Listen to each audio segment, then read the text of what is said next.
മുഖ്യമന്ത്രി വി.എസ്. അച്യുതാനന്ദന്റെ ആരോഗ്യനില ഗുരുതരമായി തുടരുന്നു. മരുന്നുകളോട് പ്രതികരിക്കുന്നുണ്ട് എന്ന് CPM general secretary M.A. Baby മാധ്യമങ്ങളോട് പറഞ്ഞു. നിലവിലെ ചികിത്സയുമായി മുന്നോട്ടു പോകുന്നുവെന്നും ഡയാലിസിസ് ഇന്നും തുടരുമെന്നും വി.എസിനെ ആശുപത്രിയിൽ എത്തി സന്ദർശിച്ച ശേഷം M.A. ബേബി പ്രതികരിച്ചു. അപ്പം ചില പ്രയാസങ്ങൾ ഉണ്ട് എന്നാണ് ഡോക്ടർമാർ പറയുന്നത്. എന്നാൽ മുമ്പ് പ്രത്യേക തരത്തിലുള്ള ഡയാലിസിസ്,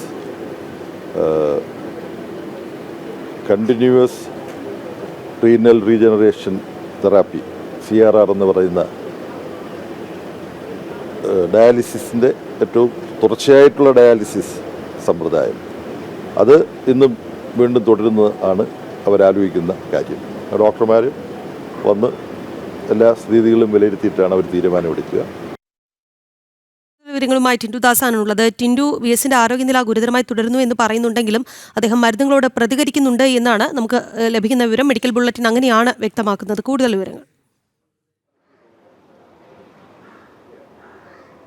രാഖി, മെഡിക്കൽ ബുള്ളറ്റിൻ പുറത്തു വന്നിട്ടില്ല. ഇപ്പോൾ കഴിഞ്ഞത് മെഡിക്കൽ ബോർഡ് യോഗം മാത്രമാണ്. CPM general secretary M.A. Baby അല്പസമയങ്ങൾക്ക് മുമ്പാണ് ആശുപത്രിയിലെത്തി അദ്ദേഹത്തെ സന്ദർശിച്ച ശേഷം മാധ്യമങ്ങളോട് പ്രതികരിച്ചത്. കണ്ടിന്യൂസ് ആയിട്ടുള്ള റീനൽ ഡയാലിസിസ് തുടർന്നുകൊണ്ടിരിക്കുകയാണ്. കഴിഞ്ഞ 9 ദിവസമായിട്ട് ഈ ഡയാലിസിസ് തുടർന്നുകൊണ്ടിരിക്കുകയാണ്. വൃക്കയുടെയും അതോടൊപ്പം തന്നെ വൃക്കയുമായി ബന്ധപ്പെട്ട് വരുന്ന മറ്റ് അവയവങ്ങളുടെയൊക്കെ പ്രവർത്തനങ്ങൾ വളരെ മന്ദഗതിയിലാണ് പോകുന്നത്. അതുകൊണ്ട് തന്നെ ഡയാലിസിസ് ഇല്ലാതെ മുന്നോട്ട് പോകാൻ സാധിക്കില്ല. കഴിഞ്ഞ ദിവസം 72 മണിക്കൂർ കണ്ടിന്യൂസ് ആയിട്ടുള്ള ഡയാലിസിസ് നൽകി. ഇന്ന് രാവിലെ പുതിയ ഡയാലിസിസ് ആരംഭിക്കുകയാണ്. അപ്പോൾ കണ്ടിന്യൂസ് ആയിട്ടുള്ള ഡയാലിസിസ് തുടരുന്നുണ്ട്. അതോടൊപ്പം തന്നെ ഈ മരുന്നുകളോട് അദ്ദേഹം പ്രതികരിക്കുന്നുണ്ട് എന്നാണ് നമുക്കറിയാൻ സാധിക്കുന്നത്. തലച്ചോറിൻ്റെ ഹൃദയത്തിൻ്റെ പ്രവർത്തനം നല്ല രീതിയിൽ തന്നെയാണ്. അതുകൊണ്ട് തന്നെ മരുന്നുകളോട് അദ്ദേഹം നല്ല രീതിയിൽ തന്നെ പ്രതികരിക്കുന്നുണ്ട്. മെഡിക്കൽ ബോർഡ് അല്പനേരം മുമ്പ് മെഡിക്കൽ ബോർഡ് യോഗം കഴിഞ്ഞിരുന്നു. കുറച്ച് സമയത്തിനകം മെഡിക്കൽ ബുള്ളറ്റിൻ പുറത്തു വരുമെന്ന് നമുക്ക് മനസ്സിലാക്കാൻ സാധിക്കുന്നു. 9 ദിവസമായി മുൻ മുഖ്യമന്ത്രി വി.എസ്. അച്യുതാനന്ദൻ തിരുവനന്തപുരത്ത് സ്വകാര്യ ആശുപത്രിയിൽ അതീവ ഗുരുതരാവസ്ഥയിൽ തുടരുകയാണ്. വെന്റിലേറ്ററിൻ്റെ സഹായത്തോടു കൂടിയാണ് തുടരുന്നത്. കുടുംബമാണ് ഇതിൽ അന്തിമ തീരുമാനമെടുക്കേണ്ടത്.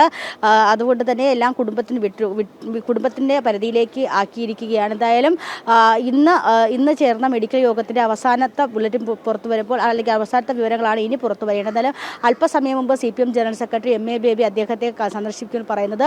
ഡോക്ടർമാർ പറയുന്നത് മരുന്നുകളോട് പ്രതികരിക്കുന്നുണ്ടെന്നാണ്. 102 വയസ്സായിട്ടുണ്ട് അദ്ദേഹത്തിന്.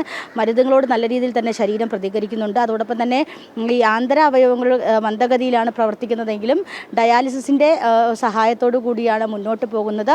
ഈ കണ്ടിന്യൂസ് ഡയാലിസിസ് നടത്തിക്കൊണ്ടിരുന്നാൽ മാത്രമേ അത് ഗുണകരമായി മാറൂ എന്നുള്ളൊരു വശവും കൂടിയുണ്ട്. അപ്പോൾ എന്തായാലും നിലവിലിപ്പോൾ അദ്ദേഹത്തിൻ്റെ സ്ഥിതിയിൽ ഭേദമെന്ന് പറയാൻ മരുന്നുകളോട് മുൻ മുഖ്യമന്ത്രി വി.എസ്. അച്യുതാനന്ദന്റെ ആരോഗ്യനില ഗുരുതരമായി തന്നെ തുടരുകയാണ്. അദ്ദേഹം മരുന്നുകളോട് പ്രതികരിക്കുന്നുണ്ട്. ടിൻഡു ദാസാണ് കൂടുതൽ വിവരങ്ങൾ നൽകിയത്.